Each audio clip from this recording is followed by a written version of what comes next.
Imagine walking into an ordinary garage sale, only to find something you didn't even know you needed. A pair of boots that fit perfectly, and then start walking on their own. Or a vintage phone that rings at night with a voice that already knows your deepest secrets. What if every time you take something, it begins to take something from you in return? Your time, your memories, your very soul. Sounds like a bad dream, right? Well, it's not. It's what happens when you cross the line. Are you ready to find out what happens when you take the things that are never meant to be yours? Stick with us until the end, but beware, some things don't let go that easily. The Saturday sun was relentless, baking the asphalt of the suburban cul-de-sac where a ramshackle garage sale had sprung to life. Mark wandered through the rows of old knickknacks and mismatched furniture, his sneakers crunching against loose gravel. He wasn't looking for anything in particular, maybe a cheap lamp or a quirky picture frame. It was more about the thrill of finding treasure among the trash. The handwritten sign at the end of the driveway caught his attention. It wasn't the usual "everything must go" slogan. Instead, it read, "Prices, $4.99 plus 1 year of your life." Mark smirked. Someone had a sense of humor. He adjusted his sunglasses and stepped into the maze of tables and crates. The seller, a wiry man in his 60s, stood under a faded umbrella. He had the kind of face you didn't remember 2 minutes after seeing it, plain, unremarkable, except for his eyes.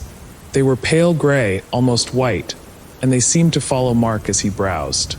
"Anything catch your eye?" the man asked, his voice smooth and low, like a DJ on a late-night radio show. Mark shrugged. "Just looking. What's with the sign?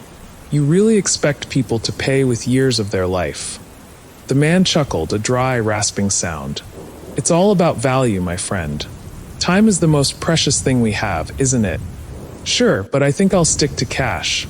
The man didn't respond, just smiled faintly and leaned back against his chair. Mark moved on, eventually spotting a small, brass lamp buried under a pile of old books. It was charming in a vintage sort of way, with an ornate base and a fringed shade. He imagined it on the corner of his desk, giving off a warm glow while he worked on his endless spreadsheets. "How much for the lamp?" he called out. The man tilted his head, as if he hadn't heard. "Everything's $4.99, he said after a moment. "Plus the usual fee." Mark rolled his eyes. "Right. The whole year of your life thing. Guess I'll just hand over a year, huh?" The man shrugged. "You already agreed by picking it up." Mark laughed, assuming it was part of the gimmick. He pulled a $5 bill from his wallet and placed it on the table. The seller didn't touch the money. Instead, he nodded once slowly. "Enjoy your lamp." As Mark carried it to his car, a strange heaviness settled over him. It wasn't physical, his body felt fine, but there was a faint, nagging thought in the back of his mind, like he'd forgotten something important. That night, Mark set the lamp on his desk and plugged it in. The light it cast was warm and golden, just as he'd imagined. He worked late, losing himself in emails and presentations. By the time he crawled into bed, his body ached with fatigue. When he woke the next morning, the ache hadn't gone away. In fact, it was worse. His joints felt stiff, his back throbbed, and his head was clouded with a dull pain. He stumbled into the bathroom and flicked on the light. The man staring back at him in the mirror wasn't the same Mark who had fallen asleep the night before. Deep wrinkles lined his forehead and the corners of his mouth. His hair, once dark and thick, was streaked with gray. The skin under his eyes sagged, making him look like he hadn't slept in weeks. "What the hell?" he muttered, leaning closer to the mirror. His phone buzzed on the counter. It was a message from his younger sister, Jenna. "Jenna, hey, what filter are you using? You look so old in that pic." Mark's stomach sank. He hadn't posted any pictures. How did she even? He shook his head and splashed cold water on his face. Maybe he was just tired.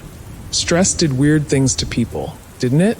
But as the day wore on, the feeling of exhaustion deepened. His reflection seemed to grow older by the hour. By evening, his hands were spotted with age, his knuckles swollen and stiff. Panicking, he grabbed the lamp and drove back to the garage sale. The cul-de-sac was empty now, the tables gone, the sign removed. Only the seller's umbrella remained, closed and leaning against a tree. Mark parked and climbed out of the car, the lamp in his hands. "Hey," he shouted. "Where are you?" The man stepped out from the shadows, as if he'd been waiting. He looked the same, unremarkable except for those pale eyes. "You're back," the man said calmly. "What the hell did you sell me?" Mark demanded, shoving the lamp forward. The man tilted his head, as if puzzled by the question. "A lamp. You paid the price, didn't you?" "I didn't agree to this." "Of course you did. It was written clearly on the sign." Mark's chest tightened. "Take it back." "I don't want it." The man sighed, almost sympathetically. "It doesn't work like that. The years are already gone.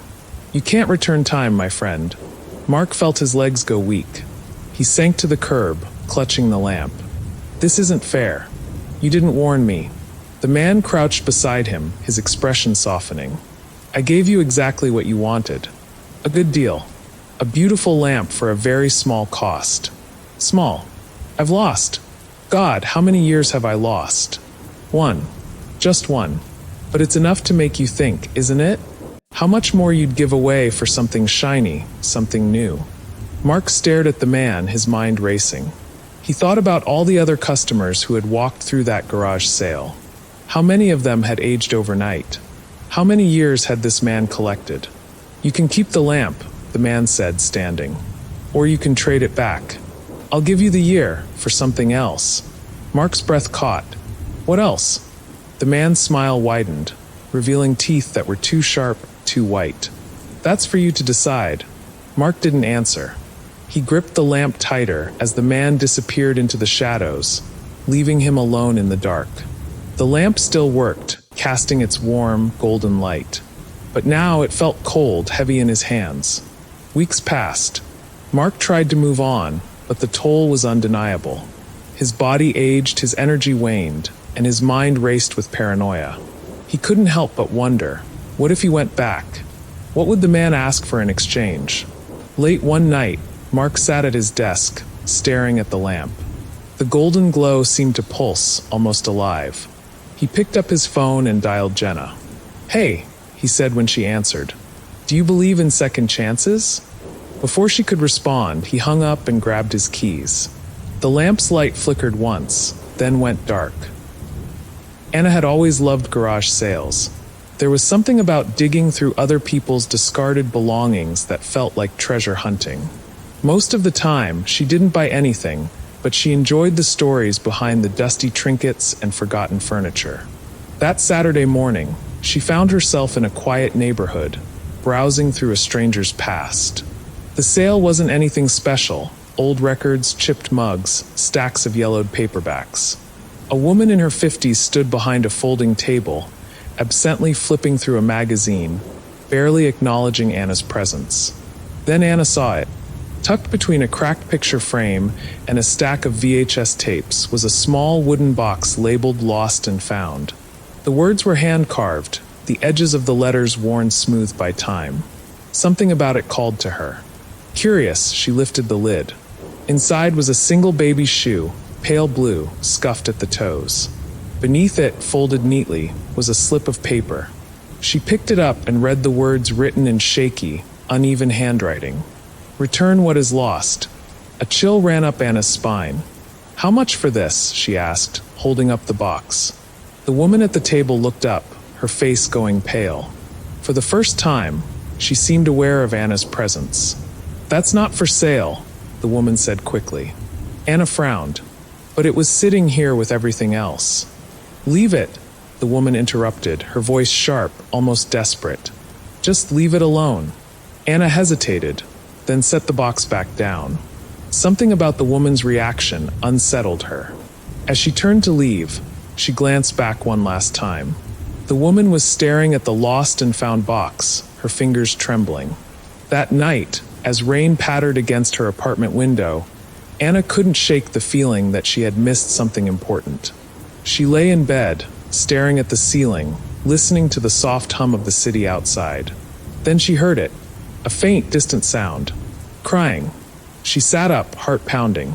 The sound was high-pitched, fragile. A child's cry. It came from outside, just beyond her window. Slowly, she stood and walked toward the sound, pressing her forehead against the cool glass. Her apartment was on the second floor. Below, the street was empty. No people. No movement. Only the dim glow of the street lamp casting long shadows across the wet pavement. But the crying did not stop. It wasn't coming from the street. It was coming from right outside her window.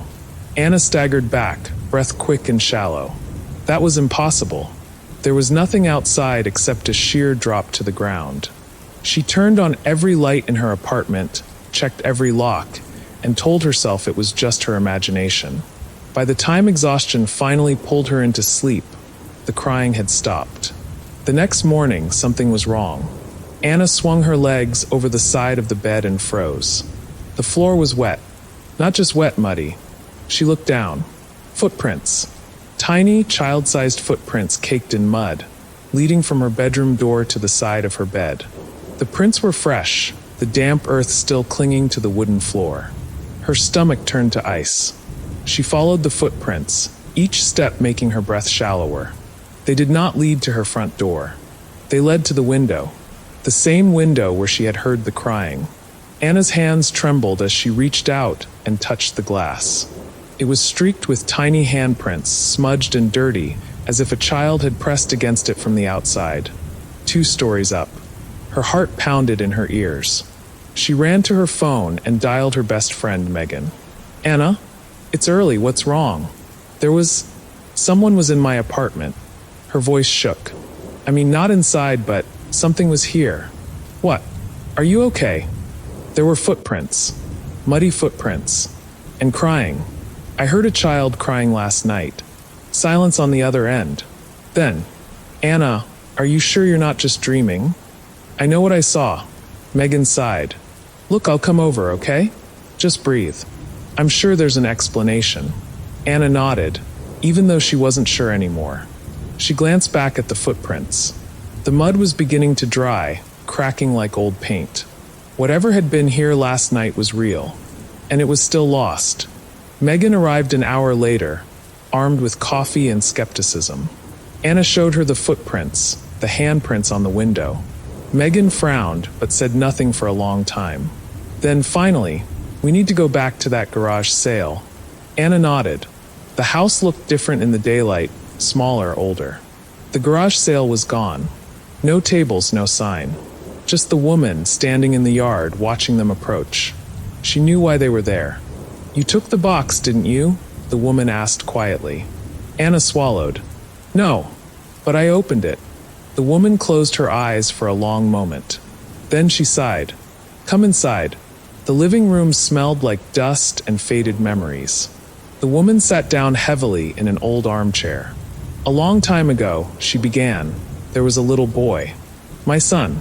He loved to play outside, even when it rained. One day, he wandered off. Just disappeared. The police never found him. No body, no clues. Just one shoe left in the mud. Anna's breath caught. I kept that shoe in the lost and found box, the woman continued, hoping maybe somehow he'd find his way back. But over the years, the crying started. The footprints. The knocking on my window at night.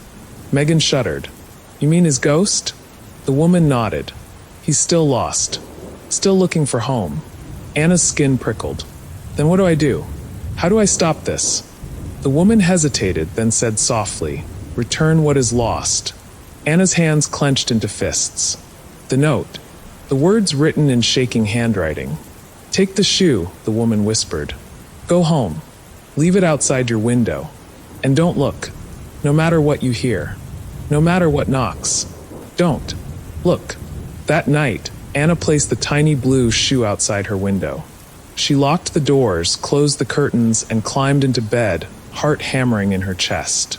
Then, just past midnight, the crying started. Soft at first.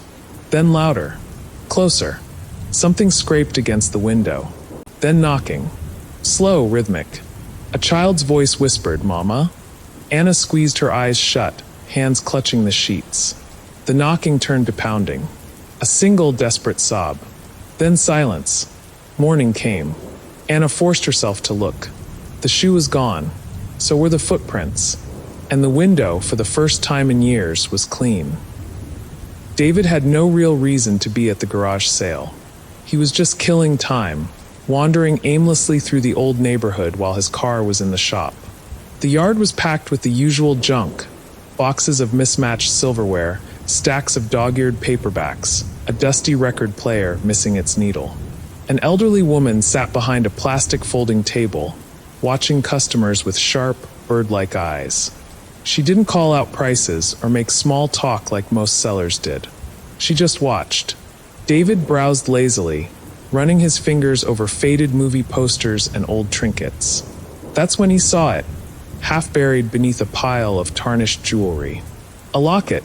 It was small, round, and rusted along the edges, like it had been buried in dirt for years. Something about it caught his eye.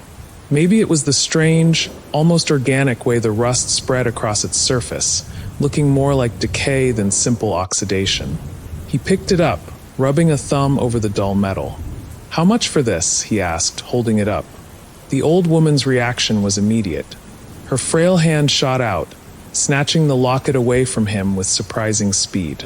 "Not for sale," she whispered. David took a step back. "Oh, sorry, Not for sale," she repeated, eyes locking onto his with such intensity that his mouth went dry. For a second, he thought about arguing. After all, it had been sitting right there with everything else. But something about her tone, about the way her fingers curled protectively around the locket, made him stop. He muttered an apology and left without buying anything. That night, back in his apartment, David couldn't stop thinking about the locket. It was stupid. It was just an old piece of jewelry, probably worthless. But the way the old woman had reacted, it was like she was afraid of it. He was brushing his teeth, staring absently at his reflection in the bathroom mirror, when he noticed something strange. Something wrong. His bedroom door was open. He was sure he had closed it. He always did. Slowly, he stepped out into the dimly lit hallway. The apartment was silent, the air thick with the scent of rain from the open window. His eyes scanned the room. Nothing seemed out of place. Until he saw his nightstand. His breath caught in his throat. The locket was sitting there, right next to his phone. Rusty. Closed. Exactly like it had been at the garage sale. For a long moment, he just stared. His stomach twisted in a way that had nothing to do with logic. He knew that he had never brought that thing home. Hands trembling, he reached out and picked it up. It felt warm. With a sharp click, the locket popped open in his palm. Inside was a tiny, faded photograph.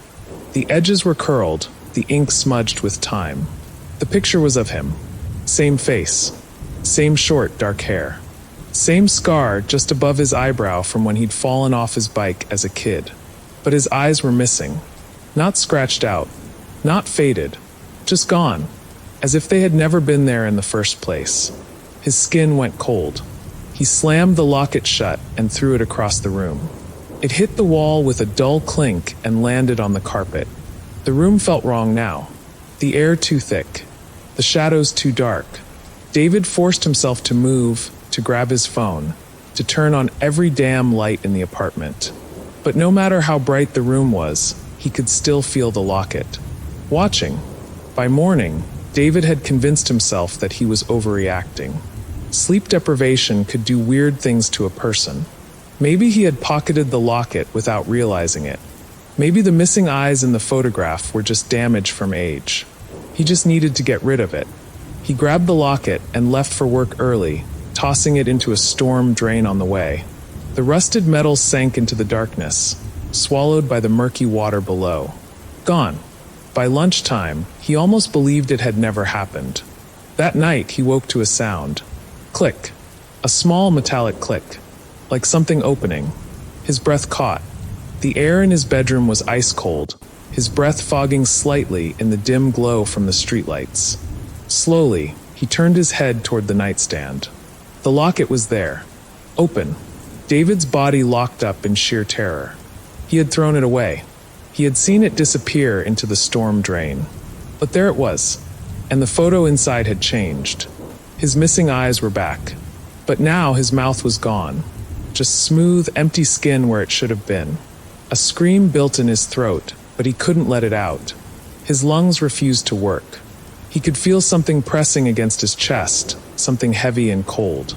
The air around him shifted. A voice, soft, breathy, like a whisper slipping through broken glass, spoke from the darkness. Mine. David's vision blurred. His body felt sluggish, like he was sinking into the mattress. The last thing he saw before the world went dark was the locket, slowly closing on its own. David never went to work the next day. His boss called. No answer. Megan, his coworker, stopped by his apartment when he didn't respond to texts. The door was unlocked. The lights were on. His phone was sitting on the table. But David was gone. The police searched the apartment. No signs of struggle. No forced entry. No reason why a perfectly normal man would simply disappear. But there was one thing. On the nightstand, next to his phone, was a small, rusted locket. It was open. Inside was a photo of David. His eyes and mouth were both gone. And underneath the photo, scratched into the metal, were 3 new words. Not for sale. The garage sale wasn't anything special. A few scattered tables, an old man selling used paperbacks, a woman haggling over a toaster. Just another weekend of strangers digging through junk. Tim wasn't even looking for anything. He had just been walking by, sipping his coffee, when he saw him. A man in a long gray coat, standing behind a small wooden table. His stall was different. No furniture, no dusty trinkets, just glass jars. Dozens of them, arranged in neat rows. Some were tall, some were short, but all of them were empty. Or at least they seemed that way. The man smiled when Tim stopped. His face was thin, stretched too tight over his cheekbones, and his eyes were too dark, like there was nothing behind them. Interested, the man asked. His voice was smooth, practiced. Tim frowned. What are you selling? The man's smile widened. He tapped one of the jars with a long, bony finger. Bottled moments, he said. Tim smirked. That's supposed to mean something. The man tilted his head, studying him. Then he reached down and lifted one of the jars, holding it up to the sunlight. You ever have a memory so real, so vivid, that you can almost reach out and touch it? Tim shrugged. Sure, I guess. The man nodded. That's what these are. Moments frozen in glass. He turned the jar in his hands. Pop the lid, and you'll be right back inside it. Feel it. Live it. Just for a second. Tim laughed. Right. And for how much? The man's eyes gleamed. First one's free. Tim hesitated.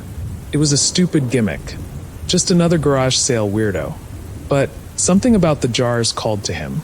He reached out, and the man placed one gently in his hands. The glass was warm. Go on, the man whispered. Open it. Tim twisted the lid. And the world shifted. It was like stepping off a curb you didn't see. A sharp lurch, a flicker of motion. Then he was somewhere else. His childhood home. The old yellow wallpaper. The scent of baking bread. Sunlight streaming through the windows, painting golden squares on the hardwood floor. And her. His mother stood by the stove, humming softly, stirring something in a pot. Tim's breath caught in his throat. She had been dead for 10 years. But now she was here, alive and real, just as he remembered. His feet moved on their own. He reached out. The world shattered. Like glass breaking in reverse, the memory snapped apart and sucked him backward. Then, he was standing on the sidewalk again. The garage sale was gone. The sun was lower in the sky. His coffee had gone cold in his hand. Something was wrong. Tim fumbled for his phone, unlocking the screen. His hands were shaking. He checked the date. 2 years were gone. He had been standing there for 2 years. Tim didn't go home. He couldn't. His mind was spinning, trying to understand. He found himself in a bar instead, downing whiskey until the world felt steady again. What the hell had happened? The memory had been real. He had smelled the bread, heard his mother's voice. But the price? 2 years. 2 whole years of his life. Had he just skipped them? Had he been walking around, living, eating, working, but without being there? The thought made him sick. He needed answers. And there was only one place to get them. The next morning, he went back to the neighborhood. The garage sale was gone. No tables, no people. Just an empty lawn. Tim knocked on the door of the house. An old woman answered, peering at him through thick glasses. "Excuse me," Tim said. "There was a man here yesterday selling glass jars. Do you know where he went?" The woman frowned. "Garage sale? Son, I've lived here for 20 years, and I've never held a garage sale." Tim's mouth went dry. "Are you sure?" he pressed. Tall guy, gray coat, had a table. She shook her head. "Sorry, dear. Maybe you've got the wrong street." Tim turned away, heart pounding. The wrong street? No. No way. He knew what he had seen. And yet, the lawn looked untouched. No trampled grass, no marks where tables had been. As if the sale had never been there at all. That night, Tim lay in bed, staring at the ceiling. He could still hear his mother's humming. Still smell the bread. And now, an awful thought was growing in his mind. What if he could go back? What if there were more jars? What if he could find the right one? He sat up. His hands were clammy. His mouth was dry. He needed to find that man. Because what was 2 more years, if it meant seeing his mother again? Or 4? Or 10? Tim got out of bed. He grabbed his keys. And he went looking for the man who sold time. He was never seen again. Years later, his apartment was cleaned out. His rent had gone unpaid for too long. Everything was normal. Clothes in the closet. Bills on the counter. Except for one thing. On his bedside table sat a single glass jar. Empty. Waiting. John didn't mean to buy the mannequin. He had only stopped at the garage sale for a quick look, killing time before his shift at the hardware store. The usual junk was there. Old clothes, scratched up furniture, boxes of VHS tapes no one would ever watch again. But the mannequin, it was the only thing that stood out. It stood in the center of the garage, as if it had been placed there on purpose. It was unnervingly realistic. Not the cheap, plastic kind you saw in stores. This one had delicate features, sculpted cheekbones, glassy blue eyes that almost seemed wet. Even the hands were detailed, with faint creases along the knuckles. John stared at it for a long time. The seller, an older man with deep lines in his face, noticed. "It's art," the man said before John could ask. His voice was flat, almost tired. "Handmade. One of a kind." John wasn't sure why, but the thought of leaving it behind felt wrong. "How much?" he asked. The man hesitated. $50. It felt like a steal for something so detailed. John pulled out his wallet. The old man handed over the mannequin with stiff hands, then muttered something under his breath as John carried it to his car. John only caught part of it. "Don't let it watch you too long." The mannequin stood in the corner of John's apartment, just outside his bedroom. It was too big to fit anywhere else, and honestly, he wasn't sure why he had even brought it home. He wasn't into weird art. He didn't even like mannequins, but he couldn't shake the feeling that it belonged there. That night, after a long shift at the hardware store, John collapsed into bed. He didn't sleep well. His dreams were filled with whispers. Faint, hushed voices, like someone was standing right by his ear, speaking too softly to understand. More than once, he woke up in the darkness, feeling like something was watching him. He told himself it was just the mannequin, standing where he had left it. It was just the mannequin. The next morning, something was wrong. The mannequin had moved.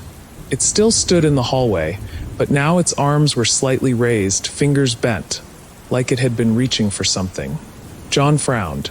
Had he bumped into it last night? Maybe in his half-asleep days?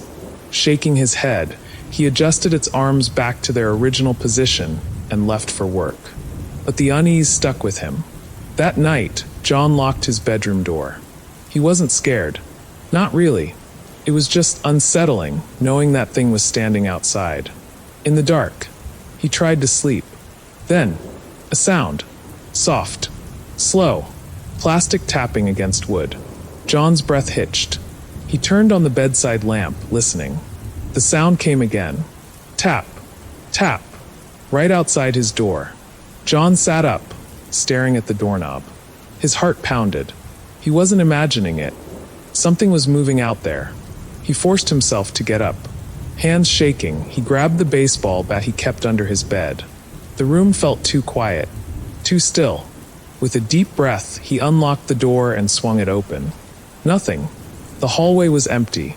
But the mannequin, it was standing right outside his door, closer than before.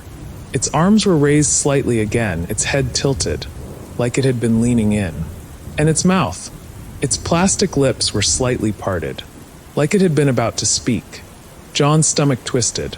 He grabbed the mannequin and dragged it to the living room, shoving it into the corner. He didn't care if it got scratched. He just didn't want it near his bedroom.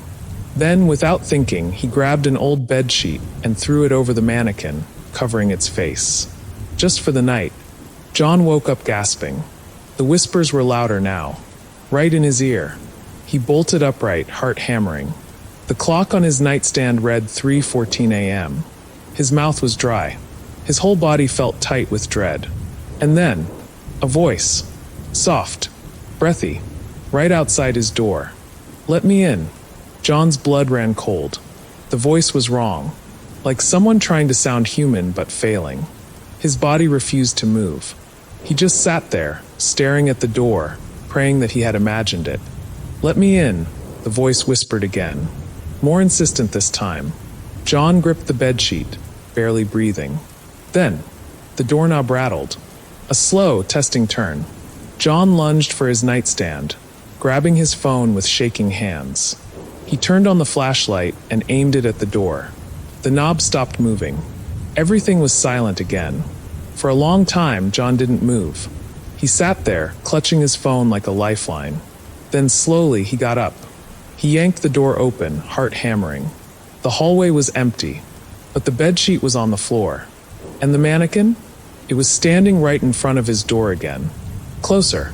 Its mouth open wider now. John didn't hesitate. He grabbed the mannequin, dragged it to his balcony, and threw it over the railing. It hit the pavement below with a heavy crack. He slammed the door shut and locked it, his breath coming in ragged gasps. It was gone. By morning, John felt stupid. It had just been his imagination. The mannequin had creeped him out, sure, but he had probably moved it around in his sleep without realizing. Still, he had to get rid of it for good. He stepped outside, ready to haul it to the dumpster. But the mannequin was gone. The pavement was cracked where it had landed. But the mannequin? Not there. Just vanished. John stared at the empty space, his skin crawling. Then, from the open door behind him, a whisper. "Let me in." John turned slowly. The mannequin stood in his apartment. Mouth stretched too wide. And this time it blinked. David almost didn't see the box. It was shoved beneath a pile of old newspapers, half buried in dust.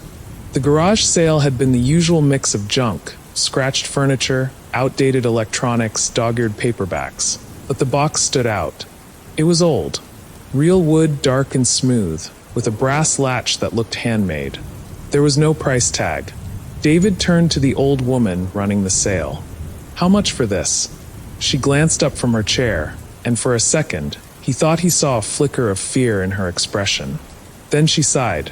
"Just take it. Are you sure?" She nodded. "Just take it." And she hesitated, lips pressing together. "Don't open it."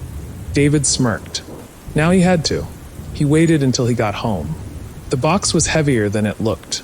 Solid, like it held something important. He set it on the kitchen table and flipped the latch. Inside, there were slips of paper. Hundreds of them, aged, yellowed at the edges. Each had a name written in careful, looping handwriting, followed by a date. Some names were familiar. His old history teacher. The guy who used to run the corner store. A girl from high school he hadn't thought about in years. The dates were all over the place. Some from decades ago. Some next year. Some tomorrow. David's stomach twisted. He shuffled through them, faster now, searching. Then he froze. One slip of paper had his name. David Hensley. And next to it, tomorrow's date. David sat back, his throat dry. It was a coincidence. A joke. Some old lady playing a trick. But his hands were shaking. He grabbed his phone and started looking up names. The first 5 dead. all within a day of their listed dates. His stomach dropped. He checked another, and another. Every single name was a match. He exhaled, trying to slow his breathing. This isn't real. Just paper. Just names. But tomorrow's date stared back at him. A promise. And then, a knock at the door. David's head snapped up. It was almost midnight. Who the hell would be knocking now? Another knock. Slow. Heavy. He stood, heart hammering. His apartment was small, just a kitchen and a living room, but suddenly it felt too big. Another knock. Closer now. David swallowed hard and grabbed the box. He didn't know why, maybe to destroy it, maybe to prove it was just a stupid trick. But he ran to the fireplace and threw it into the flames. The wood caught instantly, blackening, curling. And then, as the flames devoured it, a scream. High, inhuman, bursting from inside the burning box. David stumbled back, heart pounding. The flames flickered wildly, writhing as the screams grew louder. And then, just as suddenly, silence. The fire was gone. The box was still there, untouched. And on the table, a new slip of paper, still smoking. David picked it up with trembling fingers.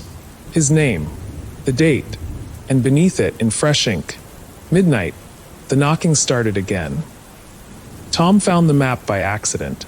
It was tucked inside an old leather-bound book at a garage sale, one of those musty-smelling hardcovers no one actually reads.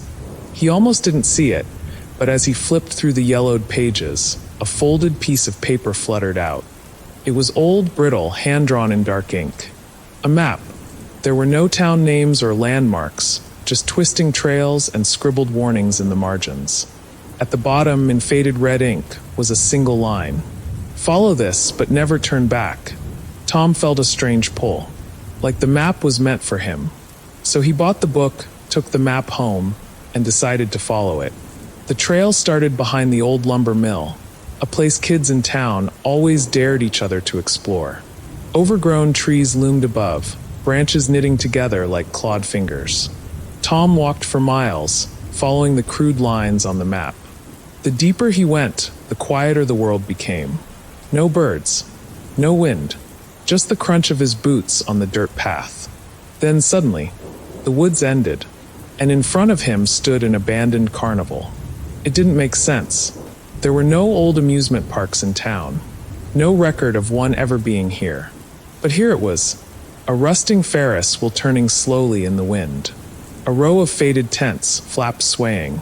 A popcorn stand, the scent of butter and salt fresh in the air. Tom hesitated. This should have been impossible. And yet, everything looked new. The carousel horses were freshly painted. The light bulbs along the ticket booth still glowed softly. And then, a voice crackled through the speakers above. Welcome back.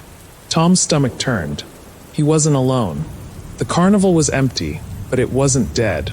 A ring toss game had freshly stacked bottles. A cotton candy machine hummed faintly. And the Ferris wheel. It stopped moving the second he looked at it. Tom took a step back. His heartbeat was in his throat now. He needed to go. He spun around, and the path was gone. Panic gripped his chest. He had just walked in from the woods. The trail had been right there. But now, just more carnival. More stalls. More rides. As if the whole place had shifted when he wasn't looking. He pulled out the map, hands trembling. The faded ink stared back at him. Never turn back. Tom swallowed hard. The only way out was forward. He walked past the funhouse, its entrance yawning like an open mouth. Something moved behind the distorted mirrors inside, but he didn't stop to look. The game booths still had prizes, bright stuffed animals that were too clean, too new.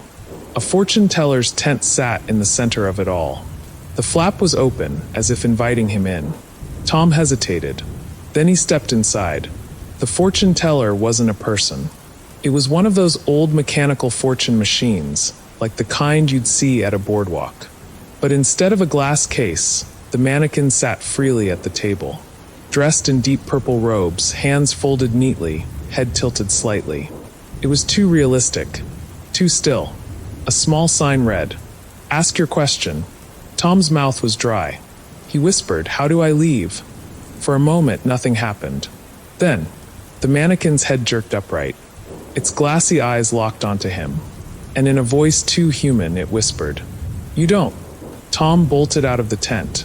The carnival had changed again. The Ferris wheel was turning too fast now, its metal groaning. The funhouse mirrors had figures pressed against the glass, watching. The stuffed animals in the game booths had too many teeth. And worst of all, there were footsteps behind him. Slow, heavy, following. Tom ran.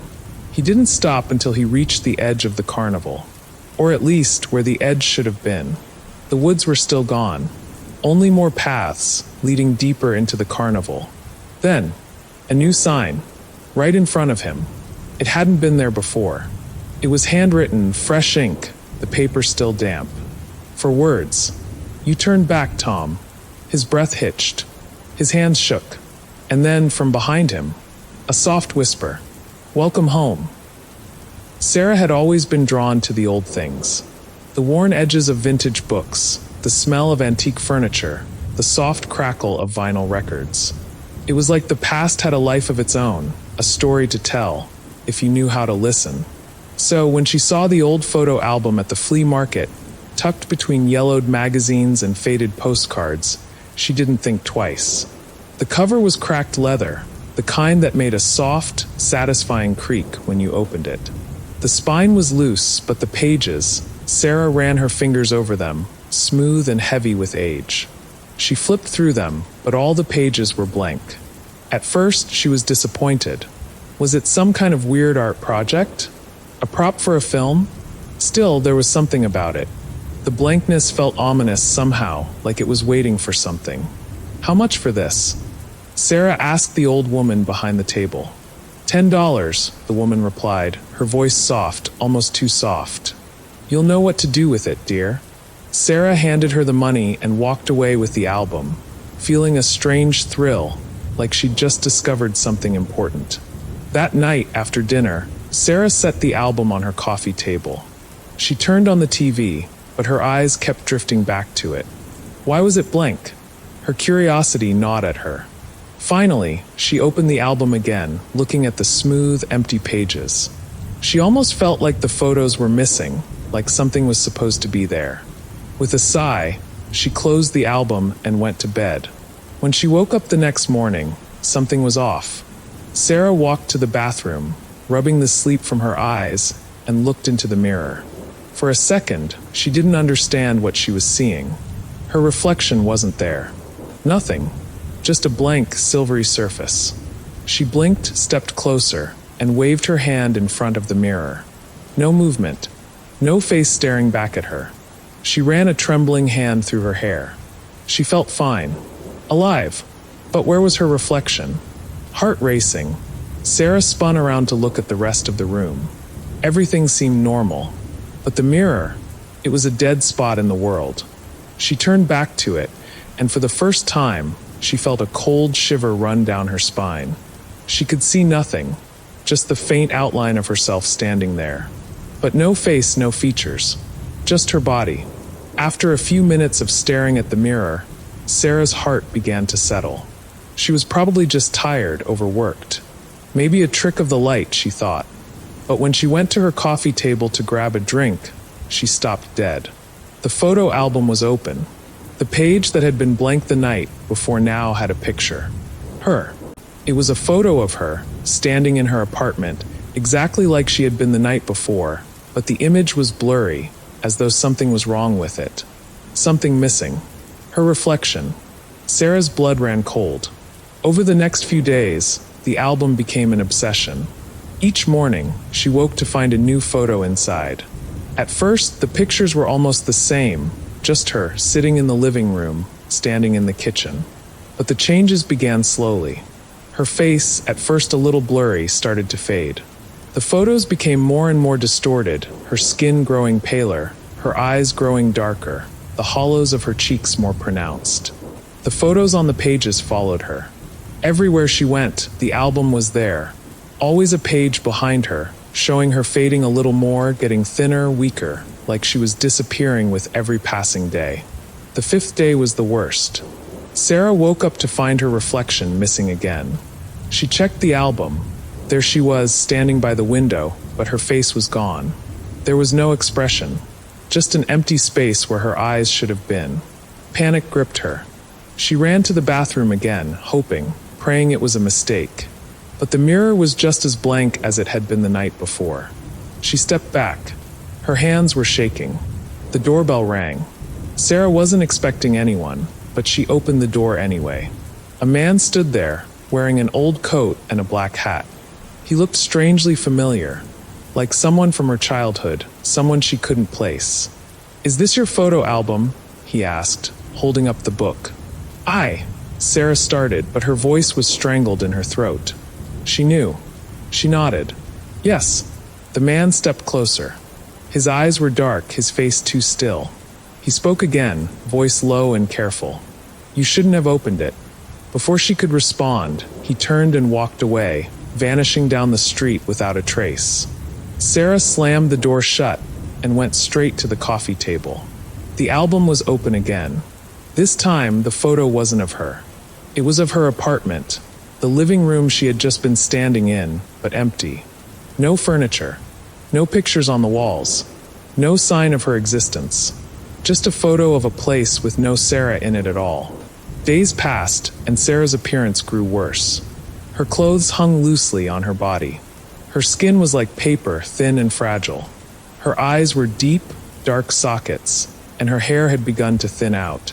Each photo showed her slipping farther away from herself, the empty spaces growing bigger, until there was nothing left but the faintest trace of her outline.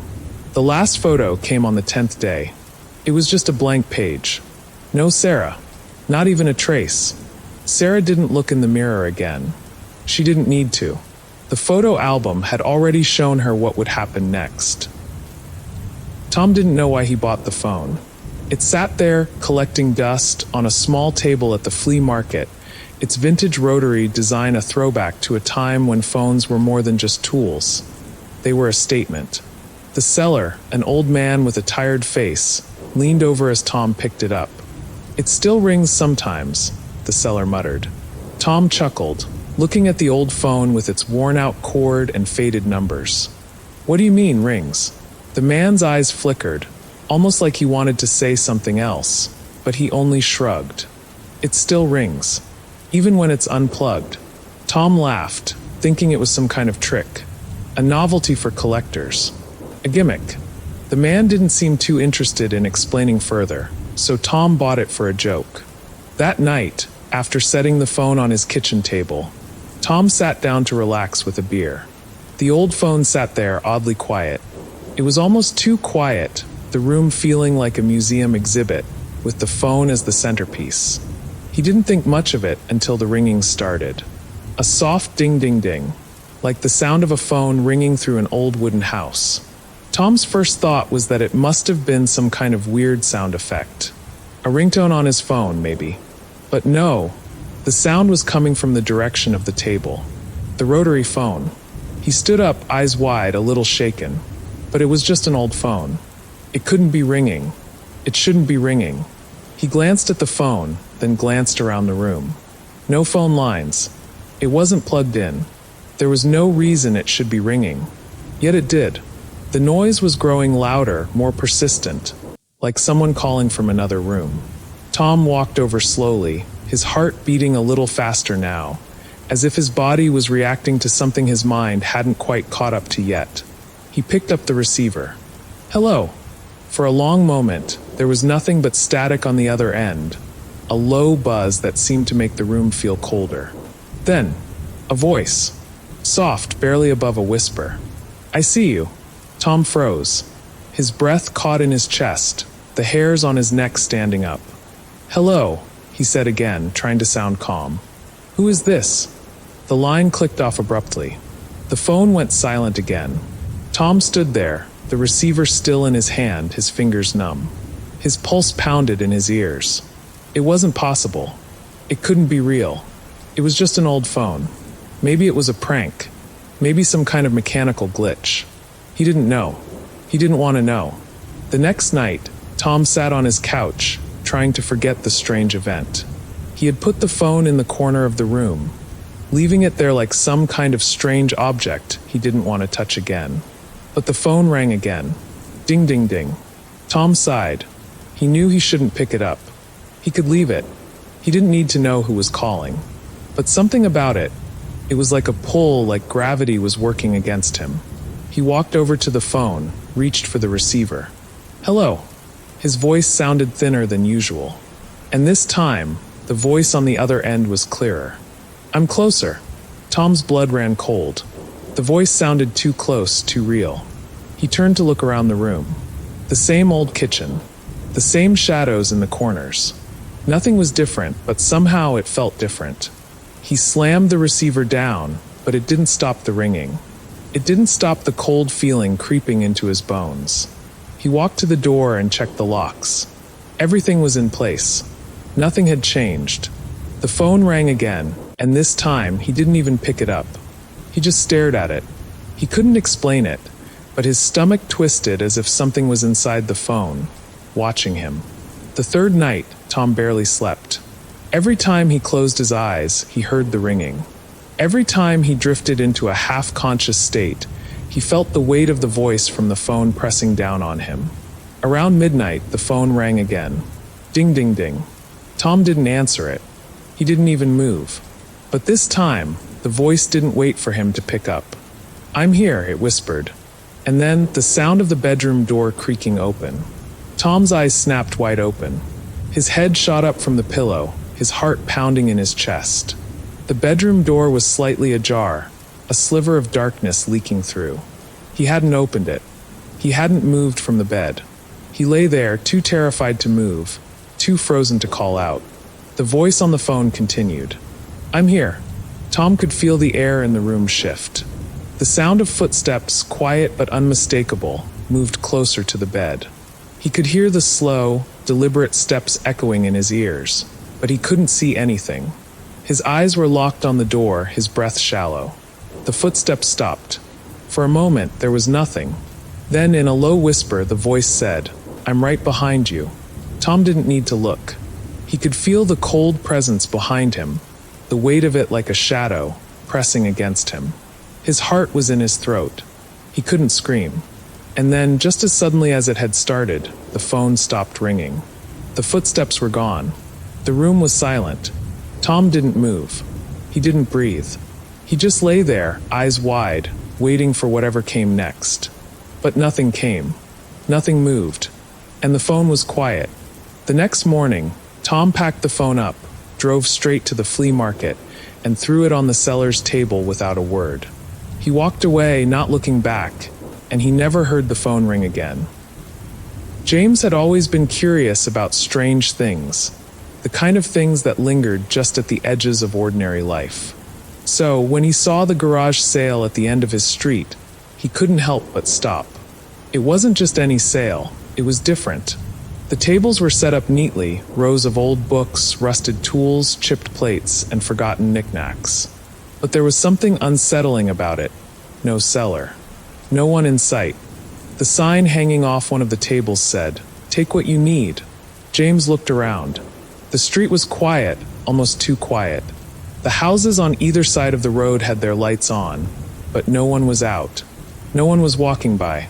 It was like the whole world was holding its breath. He frowned. Strange. He'd never seen anyone set this up, and he couldn't remember the sale being advertised anywhere. Yet there it was right at the end of the street. "Take what you need," he muttered to himself. The phrase hung in the air like a warning. But there was no one to ask. No one to question. He glanced at the assortment of items. Most of them were useless, old junk. But then his eyes fell on a pair of boots. Heavy worn leather, with thick soles and brass buckles. They didn't seem like anything special at first glance, but something about them pulled him in. Maybe they'd fit, he thought. On a whim, he walked over, picked them up, and slipped them on. They fit perfectly, almost like they were made for him. He didn't even have to try them on more than once. It was like they knew his feet. James didn't think much of it. It was a garage sale, after all. Just a pair of boots. What was the harm? He looked around again, but there was still no sign of anyone. No cellar, no one to ask. Take what you need. He looked back at the table. He took the boots, paid no one, and walked home. That night, James went to bed, slipping under the covers and shutting his eyes. The boots were by the door, where he'd left them. He didn't even give them a second thought. But then, sometime in the middle of the night, he woke up. It started as a faint sound, like footsteps in the other room. Soft at first, slow and careful. James froze. Who the hell is walking around at this hour? He thought. He turned toward the door. The room was dark, and he could hear the faint creak of the floorboards. Someone was in his house. His heart pounded in his chest. He grabbed the lamp by his bedside and stood up. The footsteps grew louder, closer. They were unmistakable now. The sound of heavy boots on the floor. James swung the door open, ready to confront whatever intruder was sneaking through his home. But there was no one there. The hallway was empty, just as quiet as it had been when he went to bed. Confused, he stepped forward, his bare feet padding softly against the cold wood floors. The footsteps stopped, just like that. But then he saw them. Footprints. They weren't there before. They hadn't been there when he'd walked to bed. Now, in the dim light of the hallway, they were clear as day. Fresh footprints. And they were wearing his boots. James' stomach turned. His mind raced. He stepped forward cautiously, looking down at the prints in the hallway. They were big, heavy, exactly like the boots he had taken from that strange sale. But the strange part was how they seemed to lead in both directions. One set led toward his bedroom door, while the other seemed to loop around toward the living room. He couldn't understand it. Who had been in his house? Who had walked in his boots? But as he stared at the prints, his blood ran cold. He didn't hear the footsteps anymore. Instead, he could feel something watching him, something just beyond the edge of his vision, something that shouldn't be there. Without warning, the temperature in the room seemed to drop. He felt a chill run down his spine, and for a moment he swore he heard breathing, slow, deep breaths that weren't his. He spun around. Nothing. The room was empty, silent. But then, right in front of him, he saw it. A set of footprints in the dust, still fresh, leading back to the boots. The next morning, James didn't know what to make of it. He checked the boots, but they were just boots. No strange markings, no signs of anything out of the ordinary. He thought he was just tired. Maybe he had imagined the footsteps. But the feeling of unease wouldn't leave him. That night, he locked all the doors and windows, pulled the blinds shut, and climbed into bed. He told himself he'd sleep soundly. But the moment he closed his eyes, the sound started again. The footsteps. This time they were louder, more determined. There was no mistaking it now. They were walking right toward him. James shot out of bed. His heart raced, and his breath came in short, frantic gasps. The boots, his boots, were by the door facing him, but this time there was something different. They were moving just a little, as if they had shifted on their own. Then, just as before, the footsteps grew closer, but no one was there. No one to see. He walked into the living room, his feet trembling, and froze. There were the footprints again, leading through the house back and forth, as if someone was pacing. But this time, the prints were everywhere, leading to the bathroom, the kitchen, the front door, all the way back to his bedroom. And then, as if someone were taunting him, the last print led back to the boots. James didn't sleep for the rest of the night. The next morning, he tried to leave. He couldn't take it anymore. He couldn't stay in the house. But when he reached for the door, something stopped him. The boots. They were still there by the door, waiting. He didn't know what to do. He didn't want to touch them. He didn't want them near him. But he also couldn't explain what was happening. And the worst part was that he knew deep down that the boots weren't done with him yet. They weren't just following him, they were waiting for him to take them off.